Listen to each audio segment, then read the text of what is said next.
Dikisahkan ada dua orang yang kehidupannya sangat kontras, yaitu seorang lelaki yang kaya raya serta seseorang wanita yang begitu miskin.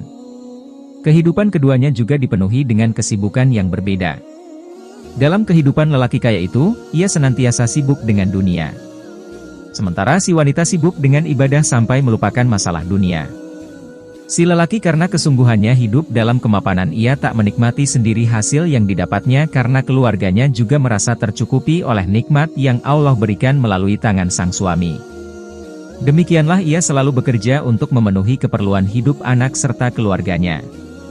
Sementara si wanita tak mempunyai harta sedikit pun. Hanya satu harta yang ia punyai cuma sebuah bejana yang diisi air untuk wudhu. Ia berpikir bahwa menjaga kesucian akan membuat ibadah jadi lebih diterima serta akan dibalas dengan yang lebih baik daripada kehidupan dunia. Dalam kitab Al-Minah Husaniyah, Syekh Abdul Wahab Asy-Syarani menceritakan bahwa suatu hari ada orang yang mengambil air wudhu dalam bejana milik wanita itu. Melihat hal semacam ini, hati si wanita lalu berbisik, "Kalau air itu habis, lalu bagaimana aku akan berwudhu untuk menunaikan sholat sunnah nanti malam?" Hari-hari berlanjut dan baik lelaki kaya ataupun wanita yang miskin itu juga wafat. Keadaan keduanya di dunia seolah memperlihatkan kalau si lelaki akan ada di neraka karena mengutamakan dunia serta si wanita akan masuk ke dalam surga karena senantiasa mengutamakan ibadah.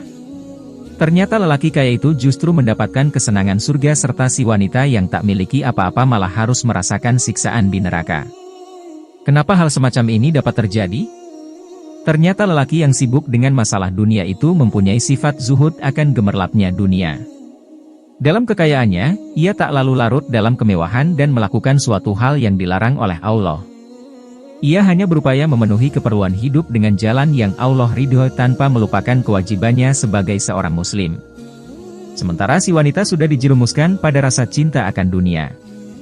Buktinya ia tak ikhlas bila ada orang yang mengambil air wudhu meski orang itu mempunyai tujuan untuk mobilisasi ibadah.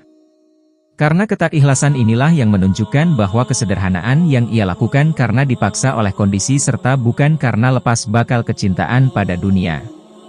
Sungguh Syekh Abdul Wahab Asy-Syarani sudah menjelaskan bahwa yang disebut zuhud yaitu meninggalkan kecintaan pada kesenangan dunia. Tetapi bukan berarti mesti mengosongkan diri dari harta kekayaan.